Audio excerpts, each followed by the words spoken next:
I'm delighted to be introducing and interviewing Dr. Klauber. And let me tell you a little bit about the process that has led us here today. We, of course, went through a fairly rigorous application recruiting process. We had a large pool of candidates. That candidate pool was reduced through the help of your search committee to a group of 8 who were interviewed by way of Skype. Those Skype interviews took place about a week and a half ago, and they were about 45 minutes in length and were made available to anyone who wanted to review those. Once those Skype interviews were evaluated, the pool was reduced to 4 finalists. And those 4 finalists are the ones that we'll be interviewing here today. So this is certainly, by anybody's standards, has been a very rigorous process. And again, let me offer my congratulations to you for making the finalists. Thank you. And we certainly look forward to hearing from you today. And those of you who are going to be sitting through each of these, you're going to assume I'm going to be, or you're going to find that I'm going to be very redundant because you're going to hear the directions many times. So I apologize, but we want to make things as consistent as we possibly can. Each of our interviews will take about an hour. I'll be asking each candidate a series of questions. Some questions contain information that will require analysis and evaluation, while other questions will be much narrower in focus. I may ask follow-up questions as I deem appropriate. Therefore, I ask that the content of my questions and the candidates' answers not be repeated until after the last candidate is interviewed. And I'll say this again, so that means texting, emailing, Twitter, whatever.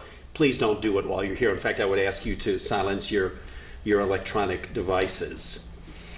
And Dr. Klauber, you'll have up to 4 minutes to answer each one of my questions, with the exception of the first one. And the first one, I'll give you up to 5 minutes to answer that question. If you don't hear or understand my question, please feel free to ask me to repeat it. No demerits on that. And your time will not begin until I have finished asking or clarifying the question. Please, if you would, don't use time to respond to a particular question to maybe add to a question that you'd heard previously. So let's just focus on the question at hand. We have a timekeeper here to assist us. Sharika is here, and she will raise a yellow folder when you have 30 seconds remaining, and a red folder when time has expired, at which point you should stop, or I'll ask you to stop. Again, I know that sounds very rigid, but this allows us to standardize the process. And please be reminded that during the interview that you will be videotaped. And again, I would ask the audience to silence all cell phones and other electronic devices. And if for some, I'll just leave it at that. Due to time constraints and the seriousness of today's activities, I would ask that the audience hold any applause or other responses until the end of each interview. And again, I would ask you not to text and so on, and also we're going to ask that individuals not move in and out of the room during the course of the interview unless there's some extreme emergency.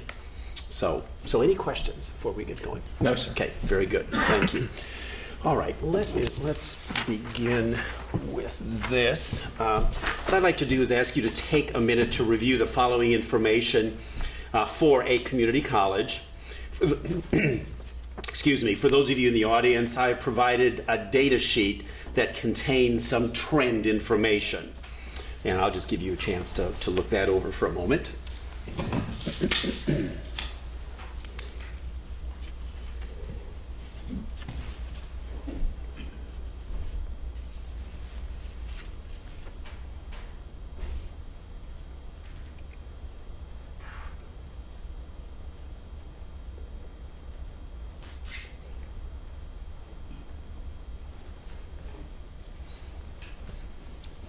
Okay, 2 questions, and I'll ask them both now. Number 1, what do you glean from this information?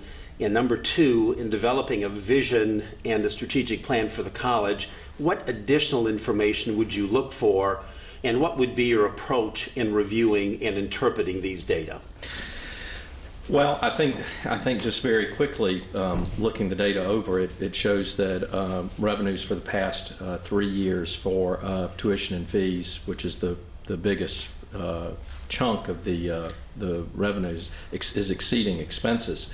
It also shows that, from what I can tell, that your unrestricted scholarship expenses have been relatively flatlining and in actually a slight decline over that period. I'd like to know a little bit more as to why that is.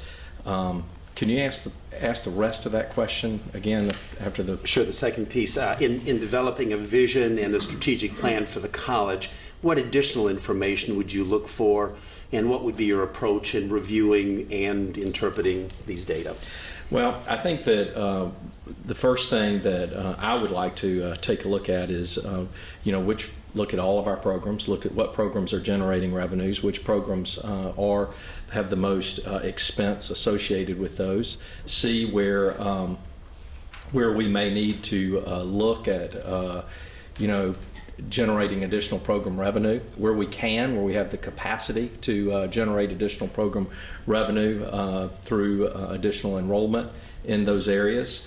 And, I think that would be certainly the additional information that I would need to see what backs up these actual numbers. I would think that would be the first and most critically of important matters. Also, the miscellaneous revenue, I assume that may come from some type of workforce solutions, some type of community education programs. I'm not sure.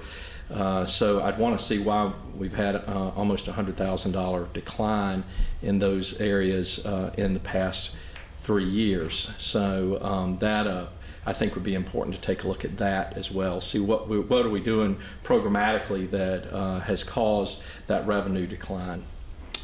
Very good. Thank you.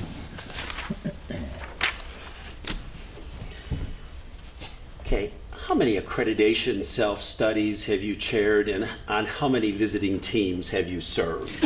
Interestingly, it's amazing. I serve on the board of SACS, but I have not. And I think that probably the only reason that I was selected by my peers in Kentucky to go and serve as a board member for SACS was because I held a law degree and I also held the PhD, and they felt like that and my political acumen, given the changes that accreditation is facing nationally, that I could contribute to that debate.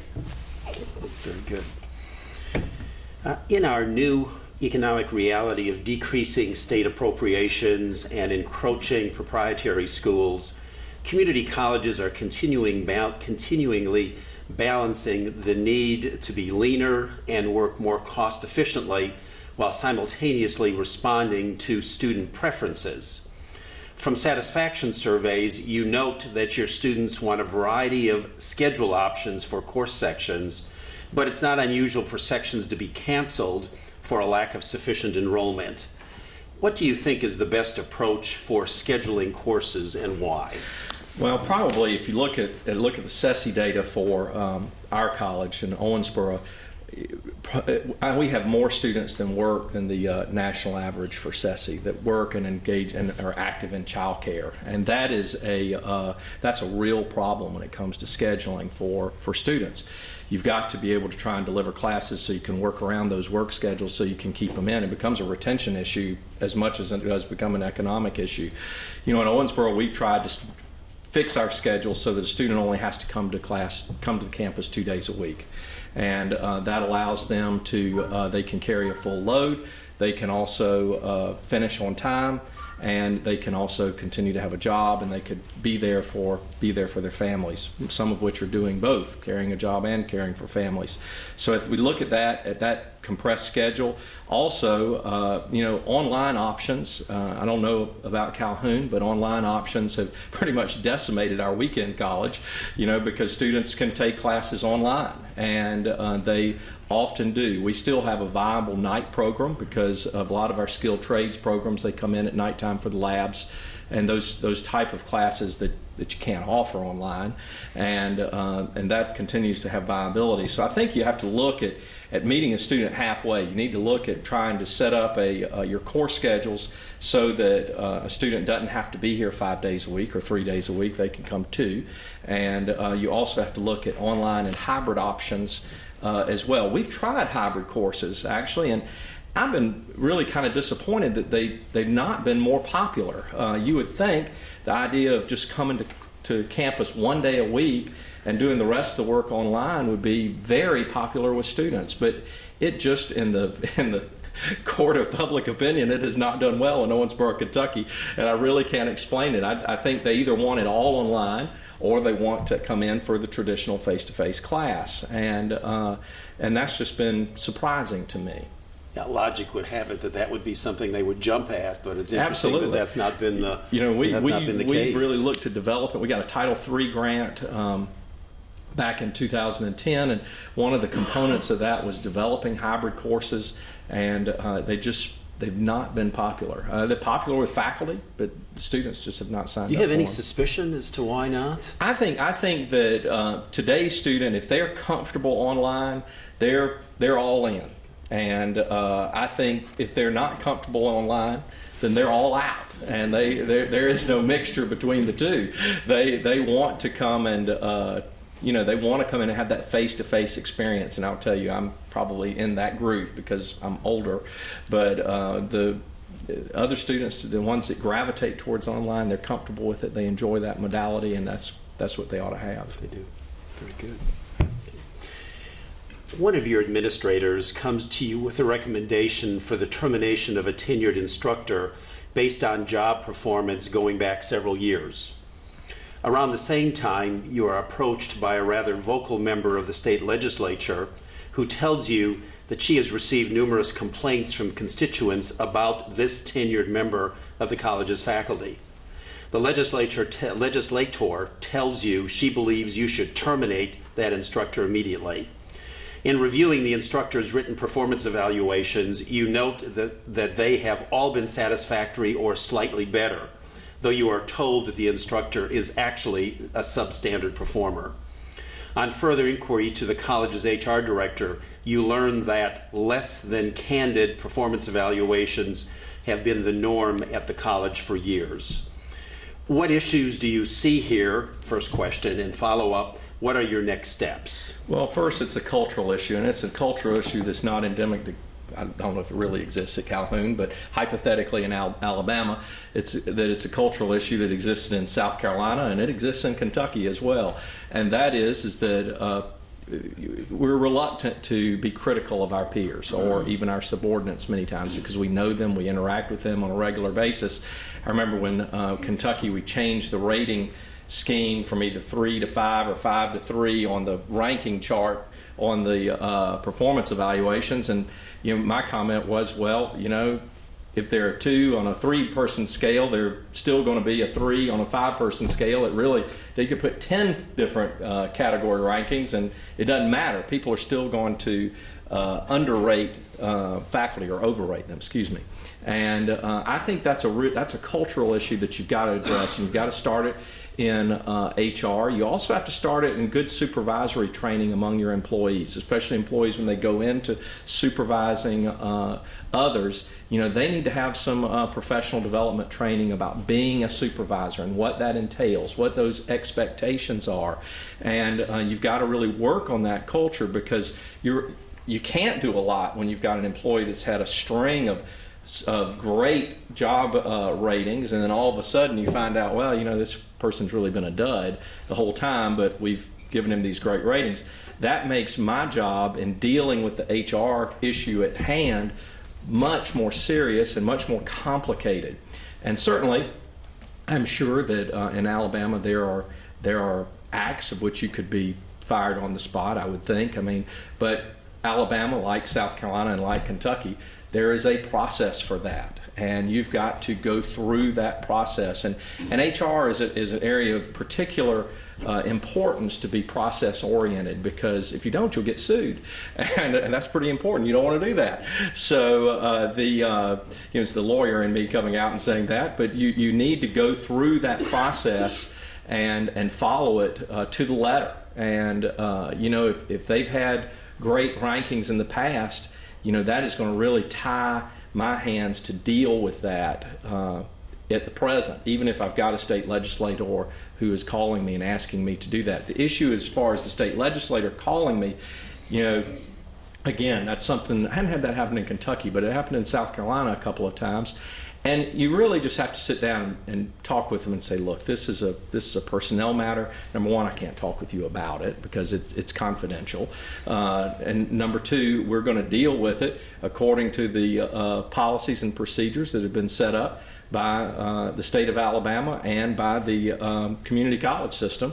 And we're going to deal with this matter with all due speed. And I think that's the best that you can tell him in that situation. And hopefully, if they're rational, they will understand that, and you can then work through that process as provided by law. And if they're not rational, if they're not rational, you should pray for election.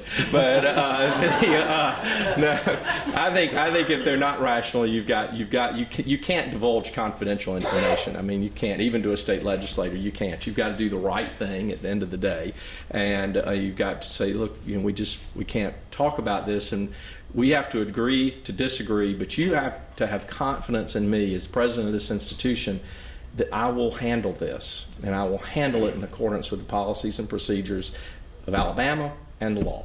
Right. And for the record, all of our legislators are rational. I believe it. Great. Well, thank you. As a new president, you will likely be approached by many offering advice and their perspective on the college, its history, and its future. Those perspectives will likely conflict with one another. Some will offer with the best of intentions. Others will offer in furtherance of their own personal agendas. As you move forward, how will you handle the potential negative response when making a decision that may not be received favorably by college personnel and other stakeholders? Well, maybe at my own peril, but I have found in the 4 years I've been in Kentucky and been a college president, you've got to go back and you've got to do the right thing based on the data and the information that you have, and you've got to make those judgments. And when it comes to negative commentary, you've got to let the chips fall where they may. A good example is we had a culinary arts program in Owensboro, and everybody loved the culinary arts program. Oh, it's wonderful. We have a culinary arts program. It's just so special that we have this, and it's great. It's part of our history. It's just a wonderful thing. We only were averaging one graduate a year for 10 years in the culinary arts program. And Owensboro, while it's a wonderful city and community, it's not Louisville. There's not a demand for culinary arts graduates. I mean, unfortunately, you go to Olive Garden or you go to any nice chain restaurant, most of that food today is brought in, it's warmed, and it's served to you. It's not made back in the back artistically, and so there's just not a lot of demand for culinary arts. And so, you look at the data, one graduate a year for 10 years, it's time to close it. And that is, and you get a lot of pushback about that, but if you explain the data and you explain the rationale, people become very accepting of that. And suddenly, faculty who said, well, oh gosh, it's a beautiful, wonderful program, said, oh my gosh, he was only graduating one person a year for 10 years? What was he doing over there? And why didn't this happen before? And so that is, I think that's the way you've got to address it. You've got to make a good judgment call based on the data that you have before you, but also you do have to look at the history and the culture of the community and the area. But I've found most importantly that it's important to align the programs of the college with the needs of the community. What are the needs of the community? For Owensboro, Kentucky, culinary arts was not a significant need in the community. And, in Louisville it might be. at Calhoun, well, I see on the website that you don't have a culinary arts program, so it may not be.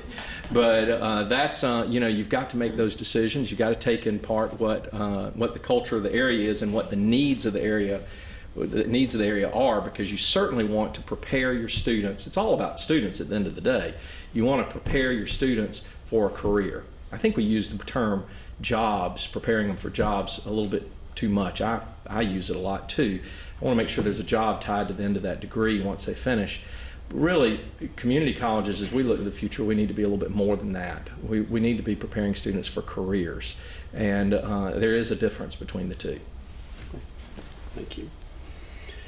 What strategies would you utilize to identify, cultivate, and grow new leadership within the college's current employees? Well, I think again, we talked a little bit earlier about supervisory management training. I think that's certainly good. It's certainly from the HR perspective.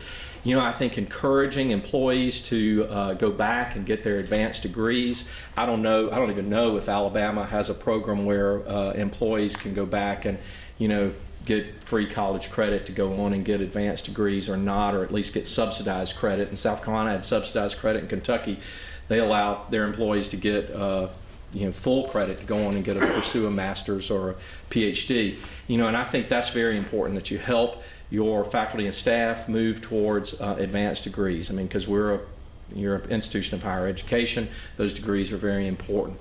I think also, hopefully, Alabama may, through the system office or through the system, have some type of leadership training for emerging leaders throughout the college system, and I think that is always a great opportunity to put people into those type of programs. And I would think that the local chambers of commerce here have leadership programs, like we have.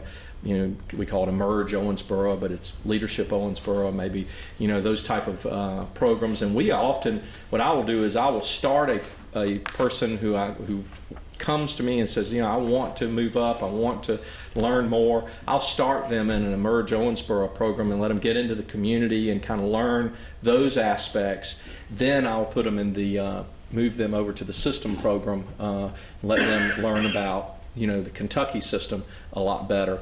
And then the other thing is, I think you've got to do a little career counseling. And, we all think that if I go and get a master's or I go get a PhD, there's going to be a job created for me at Calhoun and I'm going to be promoted. Well, it doesn't really work that way. It's a pyramid, and you move up, and as you move up, there are less and less positions as you move on up towards the top. And so, you do have to kind of career counsel people and say, look, if you want to move up, you want to become a dean or a vice president, that opportunity will be there for you, but it may not be here. In South Carolina, I watched 13 presidential vacancies go by because South Carolina just loves to hire out-of-state presidents. They love it. I don't know why, but they just do. And I decided, look, if I want to become a college president, it's not going to happen in South Carolina. And so I moved to Kentucky. And, I tell our folks, look, there's 16 great colleges in KCTCS. And if you want to become a dean or a vice president, it might not be in Owensboro. It might be in Louisville, or it might be up in Gateway, up in northern Kentucky. And you need to make sure that if you want to make that career choice, you need to really look at that. One thing, Dr. Heinrich, I think is important. I hope I don't run out of time, but I think we'll let you know. Okay. I think communication is important in any organization, and the bigger the organization, the more important it is. But listening is also very important. I try at least one day a week to spend some time getting out on the campus and going around and talking to our employees and really listening to them and getting to know them. And over time, that pays huge dividends because you get to learn kind of what their career ambitions are, and you get to know what they want to do. Some people are happy being an instructor, and that's all they want to do, and they don't want to do anything else. And I understand that. And there's great merit in that. They're the ones who the rubber meets the road with, and then there are others that want to move up. And that's just those one-on-one conversations by the coffee maker, outside the office are great opportunities to have those kind of career counseling sessions, and I try and do it with everybody. I mean, even the main. We've run out of time. Oh, Sorry. sorry. No, that's okay. That's okay. Thank you. I was wrapping up anyway. As president, you're a key member of the local economic development team involving mayors, secondary education, the state's economic development group, and other prominent local employers. You're told confidentially by a member of the developmental team that there could be possibly 1,500 new employees hired over a 3 to 5 year period for a new manufacturing plant in the area. You are told the reason the potential deal is to be maintained as confidential is because the details of a tax incentive package are still being negotiated. During the next meeting regarding this matter, the economic developer asks how you will assist this new company with its workforce training needs, and the local K-12 superintendent asks the college if it can offer dual enrollment instructional services at the high school. Briefly tell us your thought process and how you would respond. Okay. First off, let's talk about the economic development aspect of it. I have had extensive economic development experience, I suppose. As a law clerk for Governor Campbell in South Carolina, I was there in the room when the deal with BMW was cut, and I can tell you how important workforce training was to South Carolina, because it's what got BMW to South Carolina. We were in competition with Nebraska at that point in time, and what sealed the deal was workforce training. I mean, that was it. When I became a state legislator, I worked on the deals that brought UPS, Michelin, Bridgestone to the state, and as a legislator, worked on those tax incentive packages that we were able to put together for those companies to come. And I can emphasize to you the importance of confidentiality when you've got a big fish on the hook like that. It's almost like a matter of national security to the state. You cannot breathe a word about it until it comes to fruition and they're ready to announce. Locally in Owensboro, I've sat on the board of the Economic Development Commission.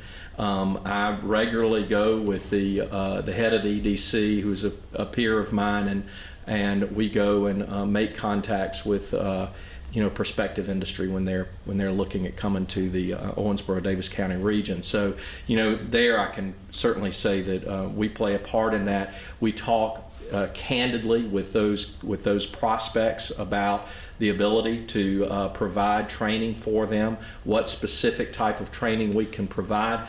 I've spent time, working to realize with the funding packages that we can put together for them through our Kentucky Workforce Solutions program, and we discuss those. I usually the Economic Development Cabinet in Kentucky handles the actual sealing of the deal for the provision of those training packages, but I talk in general terms when we're usually meeting with a prospect about what we can do and what we can't do as far as workforce training goes. And I'm kind of an all-in type of person. I think that if you get an employer wants to come in and bring his factory to Owensboro, Kentucky, or to Decatur, Alabama, you better be all in. You better be ready to do every bit of training you can and do whatever you can to accommodate that individual to try and recruit that industry, because it's going to bring jobs, it's going to bring economic development to the region. And quite frankly, look around the southern states, everybody's got cheap land, everybody's got tax packages. What brings companies and makes them successful are the employees that are going to work in those companies, and we're the key that drives that economic development, having a good labor pool from which they can draw individuals. Now, the dual credit question, I'm not quite sure how that fits in this, but I will say that in Owensboro we probably have more students in dual credit than any other college in Kentucky, and we teach them everywhere. We have them on campus for technical and skilled trades programs. We have them on campus for general education programs. We also have dual credit offered in the high schools as well. So, we kind of do everything. And the idea of having dual credit taught in the high schools is not foreign to me. The important thing is, though, is that site has to be, you have to run it through SACS. You also have to make sure that the faculty who are teaching are credentialed by SACS to be able to teach that class, and that is of critical importance, because I sometimes don't think that all universities follow that rule. Great, good, thank you. State Board of Education member Adams telephoned your institution to obtain the educational records of his grandson, Jason, who was 18 years old and enrolled in the culinary arts program. Adams, who was elected from your district, has generously stepped in to pay the cost of Jason's education. Jason has signed a non-release agreement, and it's on file at your institution. After a few unsuccessful attempts to persuade the registrar's office to release the records, Adams went directly to the institution's Dean of Student Services. At the direction of the dean, the documents were released.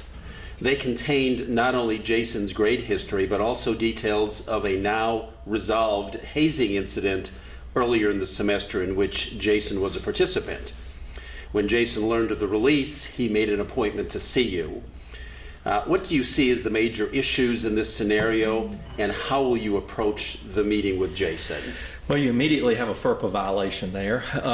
The thing is that the student didn't even have to sign the non-release. It would have been a FERPA violation anyway, because state board member, I think, that's his grandson, and FERPA does have an exclusion for parents who claim their children as tax exemptions. There's an exemption in FERPA for those individuals, and of course there is a laundry list of other exemptions in FERPA, but none of which apply in this situation. So first thing is you've got a violation of federal law. Fortunately, because of the Gonzaga versus Doe case, U.S. Supreme Court case, he doesn't have a private right of action against the institution, but it does create a problem with us in the U.S. Department of Education. And so the thing is that first you've got to tell what should have happened is when the board member first made contact, he should have been told that he wasn't going to be able to get that information, that it was protected by federal law. If he wanted to speak with me about it, I'd be delighted to talk with him about it and explain the law to him, show the law to him, share that with him in a one-on-one meeting and discuss that, and say, I'm very sympathetic to what you would like to do. I can't provide you those documents. And again, we come back to rationality. The rational person would then contact their congressman to try to get the law changed. But the fact is that once that information has been released, you probably have an affirmative duty to go ahead and notify the Department of Ed that you have violated FERPA, and you better wait for what's going to come down. The Department of Ed has not really handed out heavy punishments for FERPA violations, but I think you're better off to let them know that and prepare for the consequences of that, which might involve a fine. Very good, thank you. A group of superintendents in the college's service area has scheduled a meeting with you tomorrow to discuss dual enrollment, dual credit for career and technical education. Specifically, they're concerned that the State Board of Education's requirements for dual enrollment, dual credit courses exclude a large sector of students who would benefit from career and technical education in several ways, including learning skills that will make them employable. Anecdotally, you have heard that these students have expressed an interest in technical courses and may be more likely to persist in high school if allowed to enroll in career tech courses at the college. The students in question do not meet the current requirement of a 2.5 GPA to enroll in technical courses. In a recent review of last year's data report, you noted that almost 50% of the students graduating from high school in the last 2 years test into at least one developmental education category here at Calhoun. Additionally, on average, those high school students who meet the state board's requirement for enrollment in college courses earn on average of a B- and C grades in technical courses. The State Board of Education has requested input and suggestions regarding dual enrollment policies and initiatives. The submission date follows your meeting with the superintendents. How will you prepare for the meeting with the superintendents? What are you prepared to tell them? And what input will you provide to the board? I have lived this question. When I arrived in Owensboro in 2010, the high school principals and superintendents used the college as I mean, literally, it was a dumping ground for students they didn't want. And boy, I tell you, it was bad. It was bad. These students would come in, you know, and the compass standards for a lot of technical programs aren't that bad. Even for like welding, you're only talking about a 7th or 8th grade reading level, you know, maybe about a 9th grade math. You know, and these are kids who are juniors and seniors in high school, and they're not reading on a 5th grade level, and they want to throw them into a welding program, and they say, well, we'll just give little Johnny, just get him a skill and get him. But the problem is this: little Johnny, he'd get, back in 2010, he'd get into the welding, and he probably might even get enough to get a certificate, actually, and then he would graduate from high school. He would come to Owensboro Community and Technical College. He would test into developmental, and then little Johnny would sit in this and say, well, you know, I had these classes in high school. I didn't come here for this. And he'd drop out.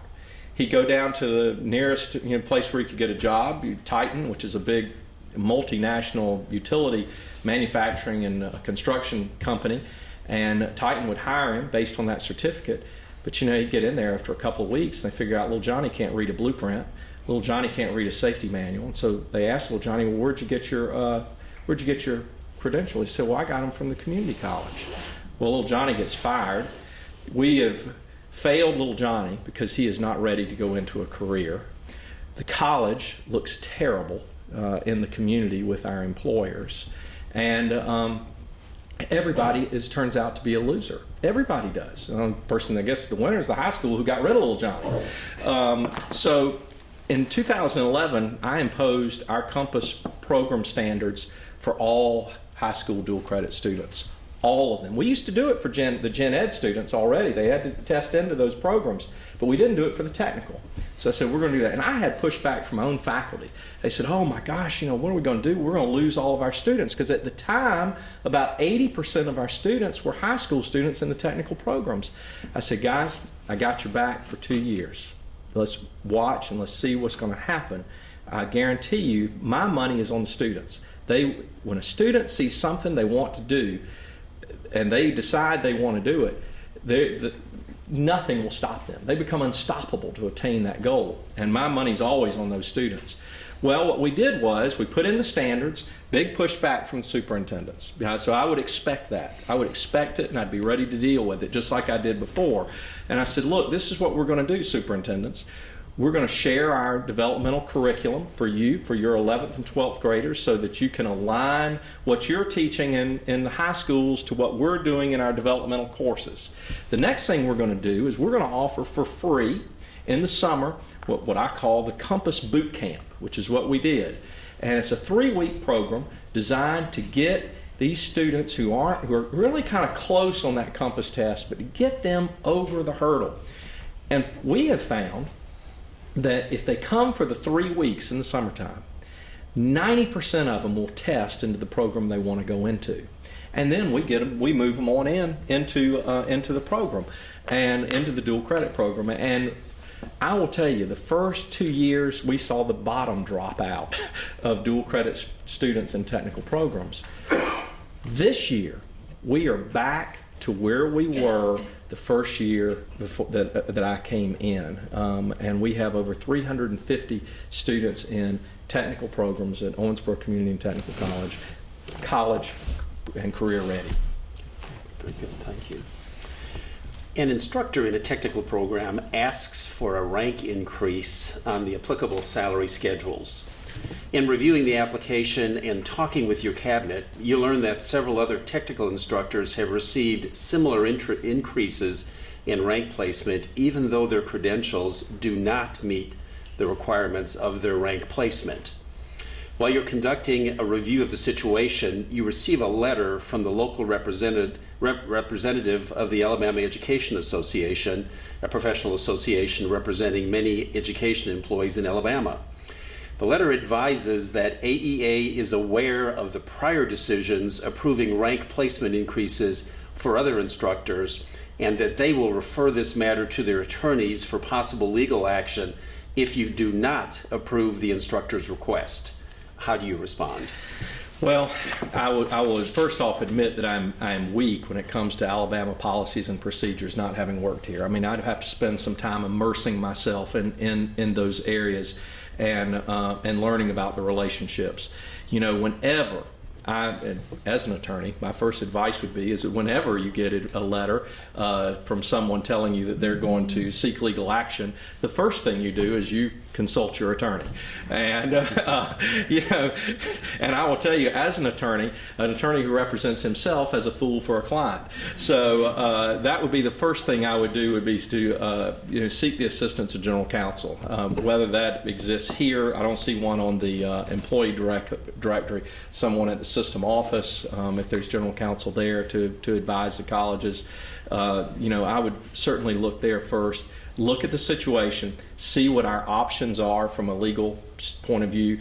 I will tell you, again, this comes from my legal background, but when someone writes me a letter telling me that they're going to take me to court or the institution to court, that's when the firewall goes up. I mean, it's time to go to war. Pearl Harbor has just been invaded and or been attacked, and that to me is where you've got to talk with your counsel. You've got to put yourself in a posture to get ready to go to court. And I think that's the best advice for anybody, whether you have a property dispute at your house or whether you have a professor who's seeking a rank increase and you've got differing situations about whether that's allowable or not. As president, you learn that your dean of finance has a side accounting and bookkeeping services business. You learn that the dean has been using college business office personnel to perform the services for his personal business during the college workday from the college business office and using college equipment. You further learned that the business office employees, both tenured and non-tenured, have assisted the dean out of a fear of retaliation if they did not assist. The dean is the grandson of Foundation board member Johnson, who makes sizable scholarship donations. As you are considering how to address this situation, you receive a call from Foundation board member Johnson. During the discussion, the board member states that the time of the year is approaching for his annual scholarship donation, and that he will be contacting your dean of finance to provide him with a check. How would you respond to these matters? I had two mentors and supervisors tell me in my lifetime, say, Jim, you can get by sometimes with a lackluster academic vice president, or you can get by sometimes with a lackluster student services vice president, but if you have a corrupt CFO and you're missing a nickel, you're going to jail. And I think there's a lot of truth to that. I think the first thing is, if you discover it's going on and the CFO does not know that you know that it is going on, I think again that's one of those times where you sit down and you plan your legal posture first, and you get yourself situated to where you can take action. If you have that luxury of knowing that. I think that the issue of the donor is somewhat of a red herring, because this is going to be a situation that, as much as you like it or don't like it, it's going to wind up in the paper. And, quite frankly, it's going to look a whole lot worse if you continue to take money from the donor and look the other way. And it's going to look a whole lot better if you take the moral high ground and you deal with this, again, according to the policies and procedures in Alabama, and you work through those HR procedures. It's going to look a whole lot better. And actually, Mr. Johnson is going to look a whole lot worse in the way that he will be naturally portrayed by the community, because what is he trying to do? He's clearly trying to buy influence and or buy innocence, I suppose is the fact. But that is certainly how I would approach it. Again, I think the best way to do it is to take the moral high ground, take the right way. For every Mr. Johnson that's out there, I'm sure there are other donors that, when they learn of the situation, and they see the needs of our students here, they will step up to replace those scholarship dollars. Good. Why are you interested in being the president of Calhoun, and why will Calhoun follow your lead?